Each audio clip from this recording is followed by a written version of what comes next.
In this video, I'm going to tell you about very common products in the US that you will just not find in Mexico. The first thing is licorice of any kind, especially the real black licorice. Throughout Mexico, licorice is basically impossible to find. Licorice of any kind. The only way you're going to have any luck finding it is if you're in an expat enclave going into a specialty store that caters to Americans or Canadians.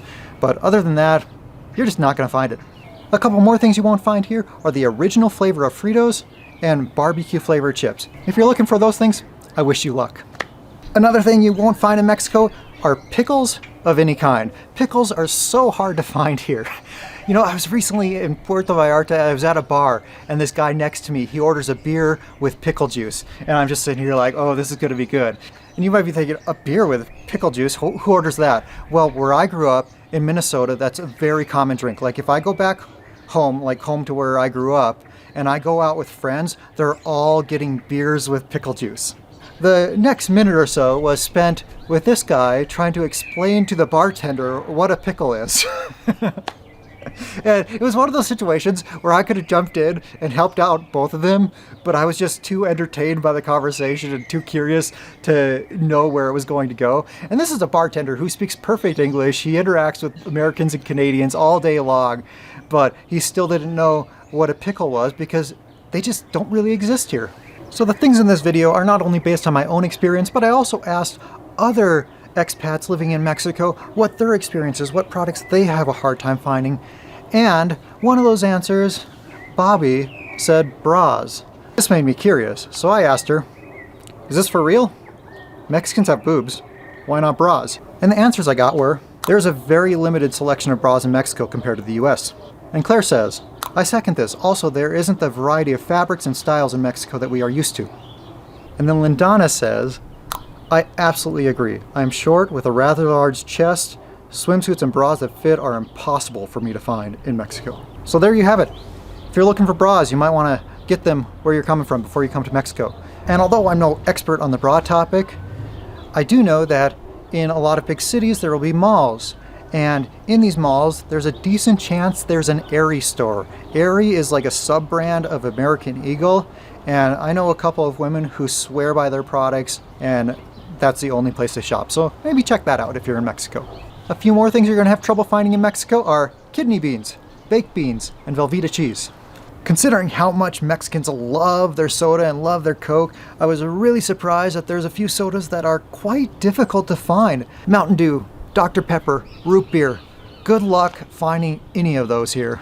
I have been to many sushi restaurants throughout the entire country. No matter where I am in the country, no matter what sushi restaurant I'm at, no matter what sushi roll I'm looking at, there's a 99.7% chance that that sushi roll has cream cheese in it. It is darn near impossible here to find a sushi roll without cream cheese. Yes, of course you can order it without cream cheese, but then you usually get this sad-ass looking sushi roll that just isn't that appealing.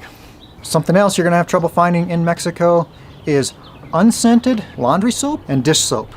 The unscented stuff is really hard to find. Thankfully, Costco can be a bit of a lifesaver sometimes. Sometimes you can find this one, it's the Kirkland brand laundry soap. That's unscented, so that's nice. On the topic of unscented stuff, another thing you're not gonna find in Mexico is unscented toilet paper. The good thing is that when COVID came around, people here in Mexico were smart enough to know that it didn't give you the shit. So there was plenty of this stuff on the shelves. If you're liking this video, subscribe to the channel. You can do so for free with the click of a button.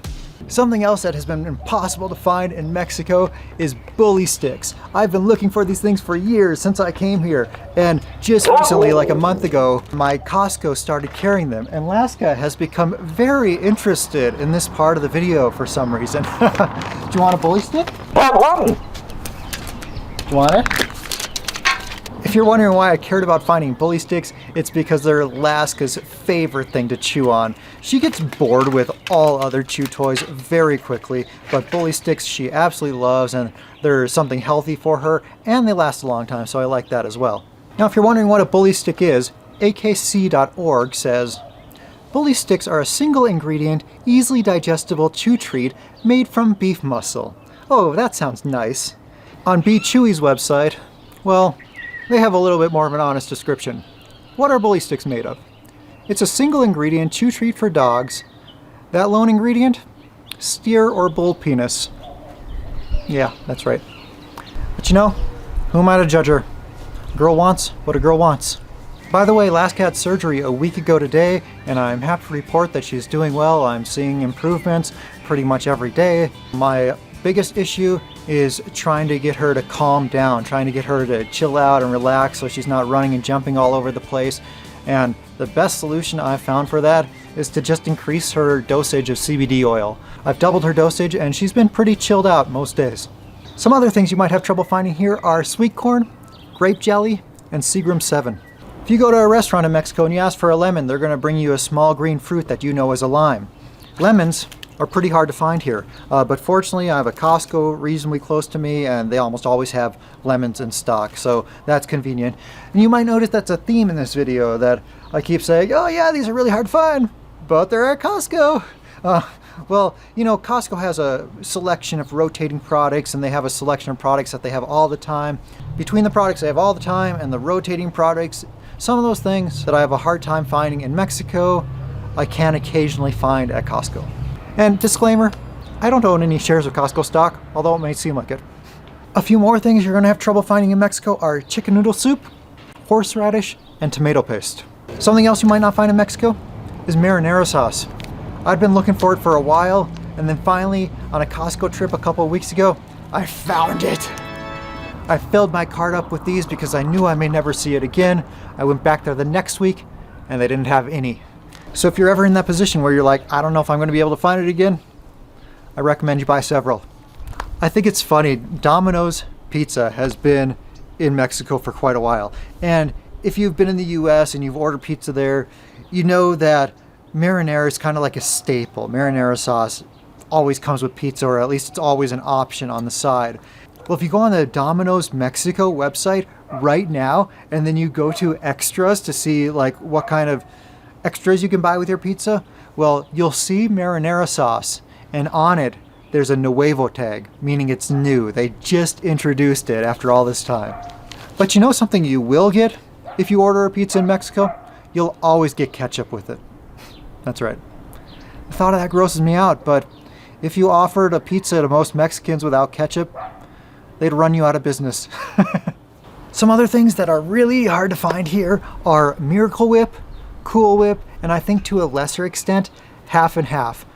And while we're in the dairy section of the grocery store, I'll also talk about sour cream. You know, sour cream is kind of tough to find here. And you know, when I do find it, I feel like it's one of those things that just doesn't taste the same as in the US. On the topic of shoes, some things that are hard to find here are women's sizes 8 or larger, good hiking boots, and also wide style shoes. There's also some crackers that I really like that I almost never find in Mexico, like Triscuits, Wheat Thins, Cheez-Its. They're pretty hard to find here.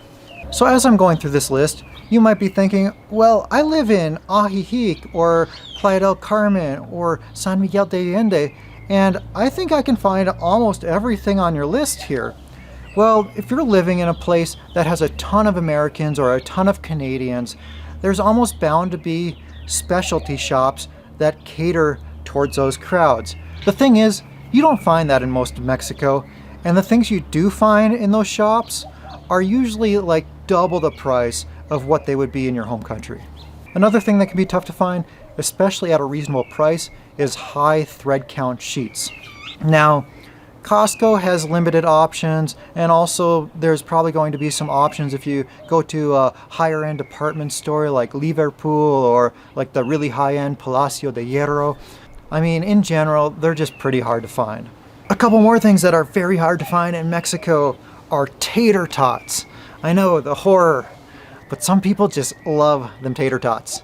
And also something I love that I don't think I've ever seen here are Cool Ranch Doritos. Just can't find them. Another thing I have a really hard time finding is nutritional yeast. I don't think I've ever seen this in Costco. I rarely see it in normal grocery stores, but occasionally I can find it in a specialty food store. But it's not cheap. It's probably going to be about double the price of what you're going to pay in the US. The next thing that's very difficult to find is a lot of vitamins and supplements. There are so many foreigners living in Mexico who have trouble getting the vitamins and supplements they need because they can't have them shipped here, because it's one thing that Mexican customs always confiscates. So your options are basically to bring it across the border yourself, whether you're driving or flying. That's fine as long as they're for personal use. Or there's some expat enclaves that have a service that where you can send them to Laredo, Texas, and then they'll drive them across the border for you for a fee. Something like that. But something I do, well, I stock up when I go back to the US, but also I'm always on the lookout at Costco, because Costco has a rotating selection of products, and sometimes I find the vitamins I need there. For example, I picked up the fish oil. On my last Costco trip, I got this high quality multivitamin, which is actually one thing that's particularly difficult to find, like a high quality multivitamin that's not absurdly expensive, that actually has all the ingredients that you would find in a quality multivitamin in the US. So yeah, I'm always on the lookout when I go there. Another thing you're gonna have a hard time finding in Mexico is peanut butter that doesn't have a bunch of crappy ingredients in it. I always buy the organic peanut butter from Costco, the Kirkland brand. It has 2 ingredients, and those are organic peanuts and sea salt. So this is about as healthy as a peanut butter can get. If you're coming to Mexico, inevitably, there's going to be products that you love in your country that you came from that you just simply can't find here. So after you go home and you can't find your Triscuits, you know, that reminded me of one other thing that's hard to find in Mexico, and that is cheddar cheese of any kind, especially sharp cheddar. Oh, I miss my cheddar cheese. Where was? Oh, so you can't find your Triscuits, you can't find your cheddar cheese, so you come home and you just want to visit your favorite websites. Well, you go to yahoo.com and it's in Spanish, and there's no option to change it to English. Well, a solution for you here is to get a VPN. A VPN allows you to virtually change your location, so you're magically back in the US or Canada or wherever you want to be, and boom, yahoo.com is back in English for you. A VPN also allows you to get access to location-restricted content from various streaming services. Heck, even sometimes when you're on a banking website, you have to be located in the US to access certain features with certain websites. I've also seen it where if you want to pay your property taxes in the US, you can't do that from outside of the country, so you turn on your VPN and that allows you to pay your property taxes. If you want to get a VPN, don't go out there looking for the cheapest one, because they're not all the same. I've used a lot of them, and there's some that are way, way better than others. The one I recommend can be found at tangerinevpn.com. That's my affiliate link, and if you go there, it will take you right there. They're running a great sale right now. It's 83% off plus 3 extra months free. Again, that's tangerinevpn.com. You know, I've made some videos on major changes in Mexico immigration policies, and I have some good news, and that is that immigration seems to be giving 180 days to a lot more people who are coming into Mexico. This is a change that I've heard about happening just within the past few days, so I'm going to continue monitoring the situation, but so far it seems like there's been some type of internal change within Mexico immigration, and now they're giving tourists 180 days again, but we'll see if that continues. Click on this video that I made last week telling you all about helpful services in Mexico. If you thought this video was helpful, subscribe to the channel and gong that bell so you get notified every time I release a new video, and I will see you on Saturday.